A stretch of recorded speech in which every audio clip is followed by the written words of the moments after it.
देखो final year next है हमारे पास। देखो इसने कहा डिटरमाइन अ बेसिस ऑफ सब space spend by the vectors, यानी ये चीज हमें दे रखी है कि ये चार वेक्टर्स मिलके v1 v2 v3 v4 ये चार वेक्टर मिलके पूरे v को स्पेन कर रहे हैं, यानी स्पेनिंग सेट है। ठीक है, अब हमें प्रूव करना है कि बेसिस कौन कौन सी बन सकती है, पॉसिबिलिटी किस किस की है। तो सिंपल सा, यानी एक ही कंडीशन रहेगी मेरे पास, लीनियरली इंडिपेंडेंट। जो आपकी बुक में मेथड दे रखा है वो आप बिल्कुल मत करो, अपने सिंपल मेथड से करो। मुझे सिर्फ लीनियरली इंडिपेंडेंट चाहिए। तो लीनियरली इंडिपेंडेंट में मैं क्या करूंगी, देखो एक तो सबसे पहले ऊपर 1 0 2, दूसरा 1 -1 -1, तीसरा 3 2 4 एंड लास्ट 6 7 5। ठीक है, तो देखो वही आपका पुराना मेथड, कुछ नहीं, रूल्स जरूर लिख लेना जैसे जो मैं ओरली बोल रही हूं। यानी फर्स्ट रो में गए, सेकंड वाले में आप सब्ट्रैक्ट कर दो तो ये क्या आ जाएगा 0 -1 0 -1 और माइनस करेंगे तो माइनस का 3। ठीक है, 3 से मल्टीप्लाई करके माइनस कर दो तो 0 2, 3 दूनी 6, तो 4 -3, तो कितना आ जाएगा आपके पास 4 माइनस का 6 माइनस का 2। आगे बात समझ में। फिर आपका क्या है यहाँ पे 6, यानी 6 से मल्टीप्लाई करके माइनस कर दो तो 0 7, 5 -12, ये क्या आ जाएगा मेरे पास माइनस का 7। आगे बात समझ में। अब आप क्या करना है यहाँ पे इसको 2 से सेकंड रो में जाओ, 2 से मल्टीप्लाई करके ऐड कर दो तो ये टर्म 0, 2 से मल्टीप्लाई करके ऐड करेंगे तो 3 दूनी 6 और 6 सीधा माइनस का 8 हो जाएगा ये।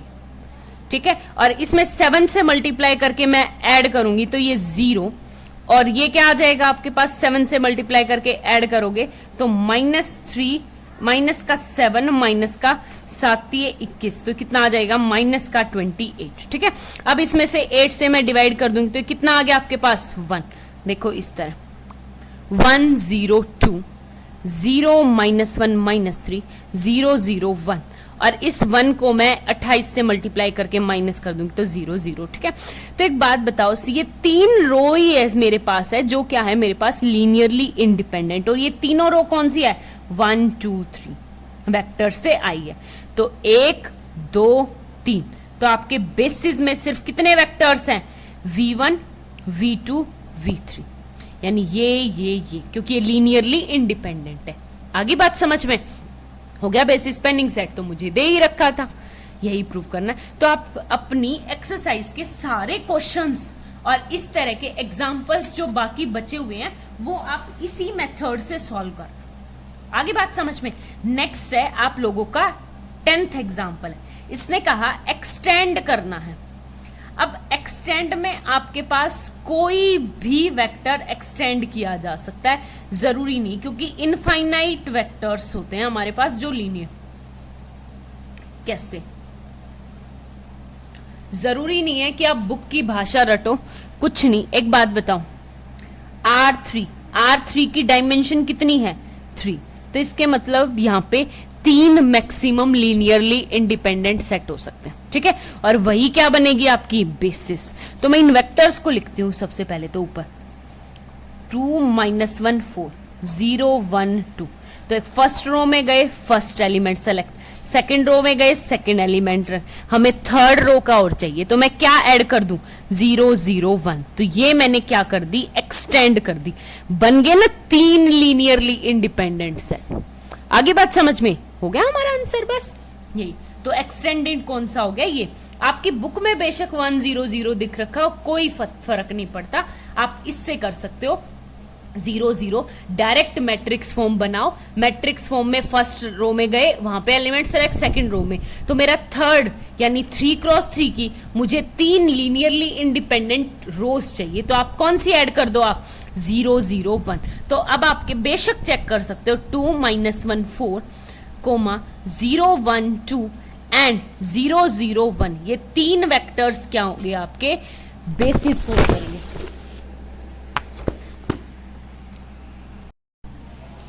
देखो नेक्स्ट, देखो आप एग्जांपल नंबर 12 है, इसने कहा determine the basis of the row space of the matrix, मतलब इस मैट्रिक्स के row space, also find the dimensions, और हमें क्या निकालने हैं, डायमेंशंस भी निकालने हैं। तो कैसे करेंगे, सिंपल सा आपका वही बेसिक तरीका कि ए कोई मैट्रिक्स है, ये वाली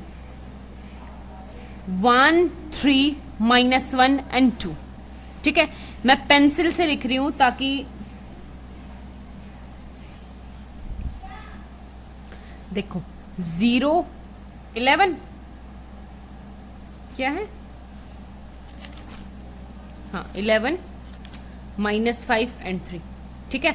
तो ये तो सेलेक्टेड ही है, इनको तो कोई फर्क नहीं पड़ता, 0 11 -5 और 3, ठीक है। फिर आपके पास यहाँ पे क्या है, 2 -5 3 1, और ये क्या आ गया 4 1 1 5, ठीक है।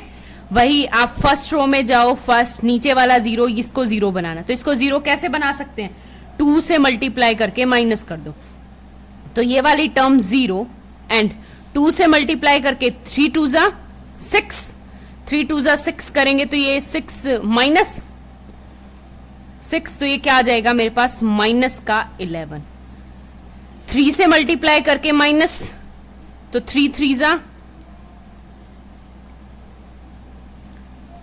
ये 2 से मल्टीप्लाई करके माइनस करेंगे, तो 2 से मल्टीप्लाई करके माइनस किया तो ये क्या आ गया मेरे पास माइनस माइनस, ये क्या आ गया प्लस का 5, ठीक है।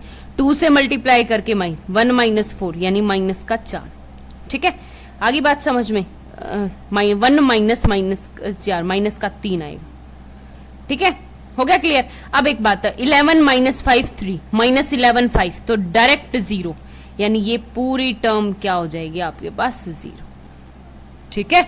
आगे बात समझ में, नीचे 4 से मल्टीप्लाई करके माइनस करोगे तो ये 0, ये टर्म 0, 4 से मल्टीप्लाई करके यानी 1 -4 तिये 12, तो माइनस का क्या आ जाएगा आपके पास 11, 1 -4 से तो ये प्लस का 4 यानी कितना आ गया यहाँ पे प्लस का 5, यहाँ पे 5 -6 4 दूनी 8, तो ये क्या आ गया माइनस का 3, ठीक है। वही फिर सेम रो, तो ये भी क्या आ जाएगी 0 0 0, तो ये कुछ इस तरह से बन गया आपके पास 1 3 -1 2 0 11 -5 3 0 0 0 0 0 0 0, ठीक है। तो एक बात बताओ, इसके बेसिस कौन कौन से हैं, सिर्फ ये 2 वेक्टर्स, यानी 1 3 -1 and 2 एंड अनदर इज 0 11 -5 और 9, इस रो स्पेस के 2 बेसिस हैं, तो इसकी डायमेंशन भी कितनी होगी, dimension of A equal to 2, ठीक है, हेंस प्रूव। नीचे वाला क्वेश्चन बहुत आसान है, इसने कहा कि find the dimension of vector space this, इसके डायमेंशंस निकालने। तो एक बात बताओ, क्यू √2 का मतलब क्या होता है, a + b √2, और ये जो a और b है वो कहां से आएंगे, रैशनल नंबर से उठ के आएंगे, ठीक है। आगे बात समझ में, तो सेट में कौन कौन से एलिमेंट आ गए आपके 1, √2, ये वेक्टर v1, ये वेक्टर v2, ठीक है। तो इसकी मैट्रिक्स जब आप फॉर्म करोगे, तो मैट्रिक्स फॉर्म करोगे तो देखो यहाँ पे इसको कैसे लिख सकते हैं, 1 + 0 √2, और इसको कैसे लिख सकते हैं 0 + √2, तो ये क्या आ गया आपके पास 1 0 और ये 0 1, ठीक है। 2 × 2 की मैट्रिक्स है और लीनियरली इंडिपेंडेंट सेट है, लीनियरली इंडिपेंडेंट, यहाँ पे रैशनल्स के फॉर्म में है, अगर ये इररेशनल्स होते तब तो ये क्या होते आपके पास लीनियरली डिपेंडेंट होते, बट अब क्या है आपके पास रैशनल्स नंबर, रैशनल नंबर में √2 नहीं होता, तो ये क्या है लीनियरली, तो डायमेंशन यहां से इसकी कितनी आ गई 2, ठीक है, हेंस प्रूव। ये थे आपके एग्जांपल्स।